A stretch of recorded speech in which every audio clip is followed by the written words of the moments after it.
Well, as many of you notice, this channel loves Young Justice, and if you're here, I hope you love it too. We do a lot of coverage, but right now there's not a whole lot of news. The other day on Twitter, I had somebody ask me what people love so much about this show, and it got me thinking about it for a minute, so I thought we could talk about it. Now, before we dive into why we love Young Justice, make sure you hit that like and subscribe button and ring the bell for all the updates.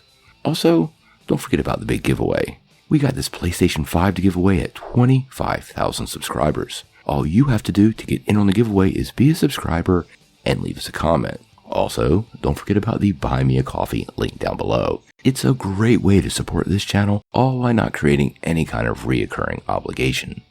We really appreciate it. Well, like we were saying, we're a bunch of Young Justice fans here, and we're anxiously awaiting Young Justice Season 5.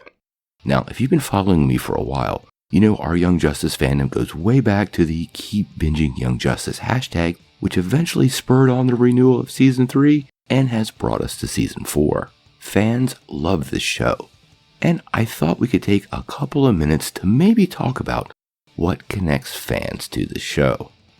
So let's start out with visuals, because the visuals have always been strong.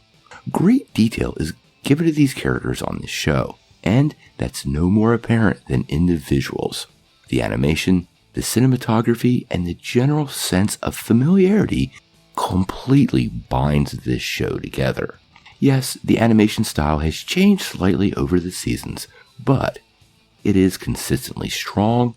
The action is crisp, and every single season is very visually cohesive.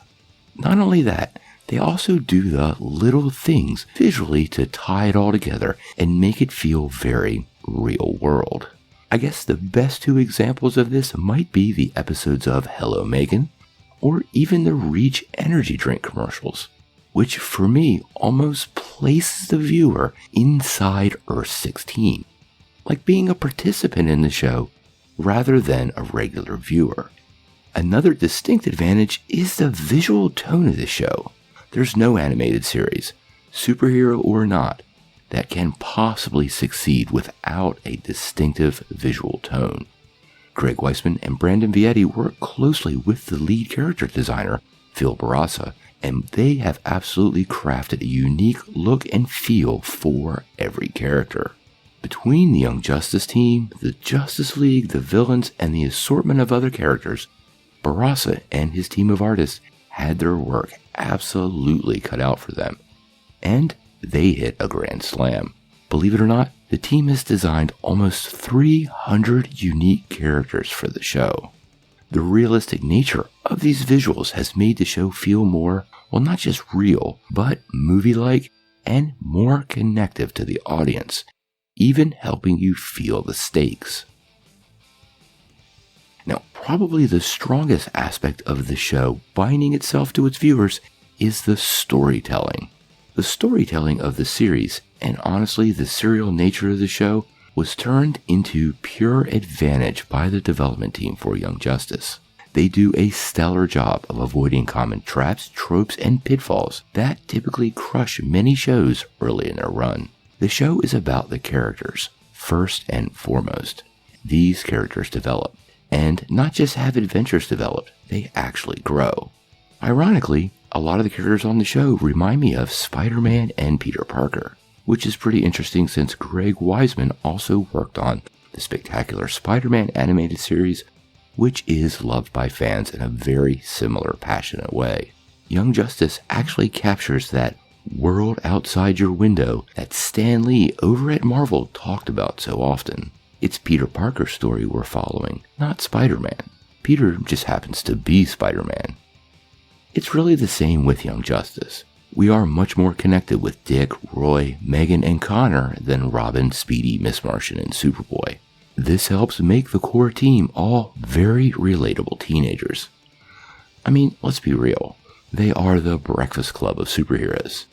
Superboy is the angry guy, Artemis has a past, Kid Flash lives in denial, and Calder is burdened with leadership, all while Robin faces not being ready to lead.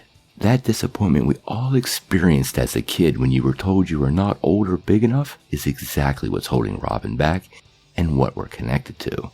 We see this wonderful split of home life and work life, or in the case of this team, school life. It's really one of the best parts of the show, and it allows a ton of fan service, all while not derailing the primary stories. The entire Young Justice writing team, headed by Wiseman and Vietti, really do understand how to write quality characters under the mask. They've made us care more about Zatanna reuniting with her father, is Wally alive or not, and how does Calder bear the burdens of leadership than Capes cows her powers. That makes the show work. This leads us to the X Factor for the show, and believe me, there is an X Factor. That thing it's so hard to put your finger on. It's almost like nostalgia for something you've never experienced. We are watching these people we care about in transition of life. They're kids being forced into adulthood, as many of us were or currently are. The "This is the Day" line opening the series is often, at least in real life, the doorway to a series of challenges, obstacles, and quite honestly, disappointments to overcome. And that's something you have to experience to see. In the beginning, fans are very connected with the team's innocent optimism, just like we all had at that point in life. But we know what is about to face them. They are just like us.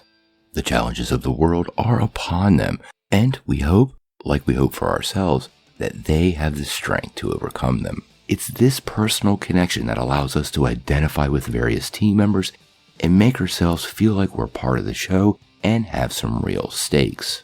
This is quite honestly why so many people want Wally West to return. They truly feel like they lost somebody they know. They truly feel like they lost somebody they know, identify with, and like their own family members or friends, they want them back. Now, we're all going to have to sit back and wait for Season 4 of Young Justice to land. The Phantom season is obviously going to be pretty interesting, and I'm sure we'll answer as many questions as it creates. Hopefully we get a trailer really soon, or maybe a news update. But I think talking about this now was probably pretty important since we don't have any news, and we probably all need to be reminded on why we love this show so much. So, what do you guys think? Do you have a reason you love Young Justice as much as you do? And who is your favorite character? Sound off in the comments below. If you like this video, make sure you press like, click subscribe, and if you don't ring that bell, you're not getting any updates. Peace.